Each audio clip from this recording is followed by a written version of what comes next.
The village nestled by the sea was small and serene. It was a place where time seemed to stand still, and the worries of the world felt a million miles away. Colourful houses dotted the coastline, each one a splash of vibrancy against the endless blue of the ocean. These homes, with their quaint charm, were a testament to the village's rich history and the generations that had lived there. The air was always filled with the scent of salt and the sound of crashing waves. It was a symphony of nature that lulled the villagers to sleep and greeted them each morning. This was home to Leo, a humble fisherman who had spent his entire life on these shores. His hands were calloused from years of hard work, but his heart was as vast as the sea he loved, and many others who lived off the sea's bounty.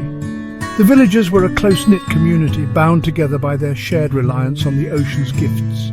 Life wasn't always easy, but it was their life, simple and peaceful. They found joy in the little things, a good catch, a beautiful sunset, the laughter of children playing by the shore.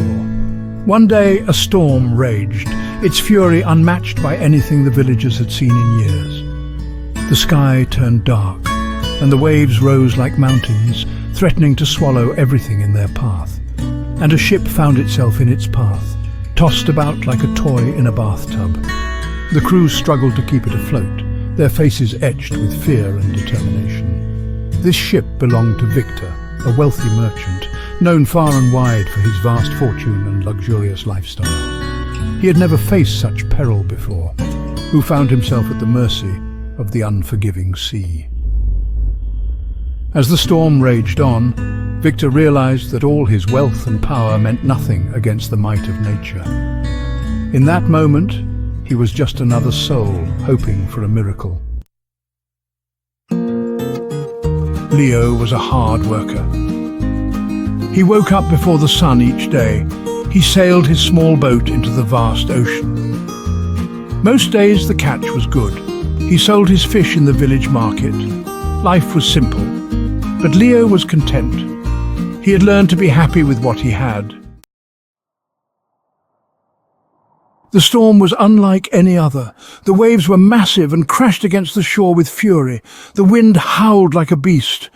Leo watched from his small cottage, worry etched on his face. Through the blinding rain he saw a ship tossed about like a toy.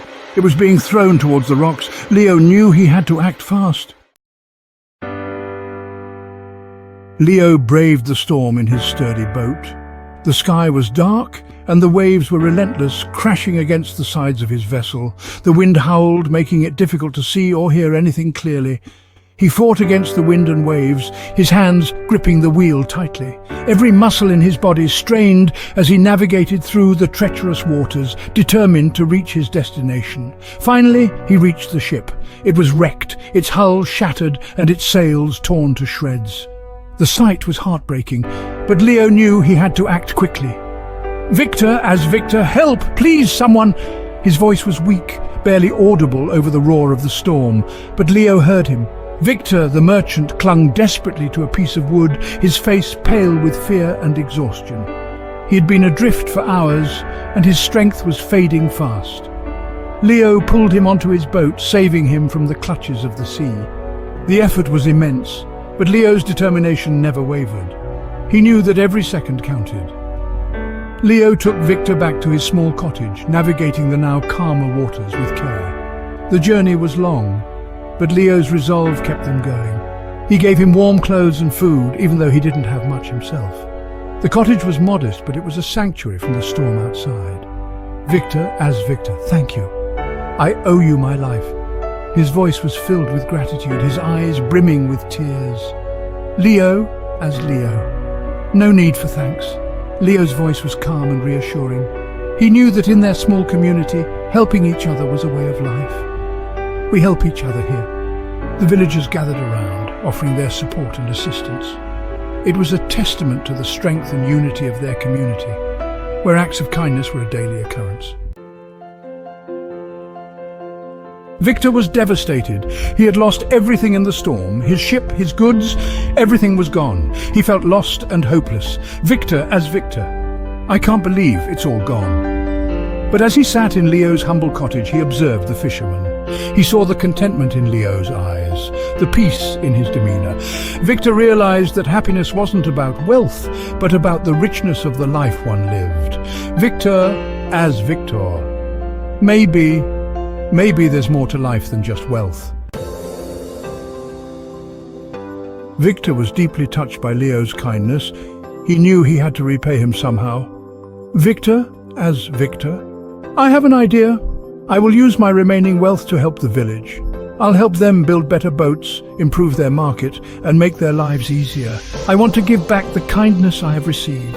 And so, Victor set out to bring his plan to life. The village prospered with Victor's help. His innovative ideas and tireless efforts transformed the once struggling community into a thriving hub of activity.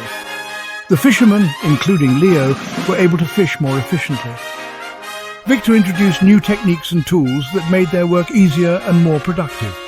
The market flourished and the villagers were happy. With more fish to sell, the market became a bustling centre of trade, attracting people from neighbouring villages. Leo as Leo. This is incredible. We can catch so much more fish now. Our hard work is finally paying off, and we owe it all to Victor's guidance. Villager 1 as Villager 1. The market is thriving. We have so many more customers. People are coming from far and wide to buy our fresh fish and other goods. Villager 2 as Villager 2. Our lives have changed for the better, all thanks to Victor. We have more income, better resources, and a stronger sense of community. What started as an act of kindness from Leo had brought prosperity to the entire village. Victor's willingness to help and share his knowledge created a ripple effect that touched every aspect of village life. Victor too found happiness in helping others. He discovered that his true passion lay in making a difference in the lives of those around him. He had found a new purpose. The joy and gratitude of the villagers gave him a sense of fulfillment he had never experienced before. Victor as Victor. I've never felt so fulfilled. Helping others is truly the greatest reward. Seeing the smiles on their faces and knowing that I played a part in their happiness is priceless. The entire village began to work together in harmony, inspired by Victor's example. They realized that by supporting each other, they could achieve even greater things. The children of the village played happily, their futures now brighter thanks to the improved conditions. Families enjoyed a better quality of life, and the village became a beacon of hope and prosperity. In recognition of his contributions, the villagers honored Victor with a heartfelt celebration. They expressed their gratitude and celebrated the positive changes that had come to their community. As Victor reflected on his journey, he felt a deep sense of peace. He had not only helped a village, but had also found his own path to happiness and fulfillment. This tale of the merchant and the fisherman reminds us that true wealth lies not in material possessions, but in compassion and generosity. Leo, despite having little, opened his heart and home to a stranger in need. This act of kindness transformed Victor, who in turn helped the entire village prosper. It is a heartwarming reminder that even the smallest act of kindness can have a ripple effect, creating a world filled with hope and happiness.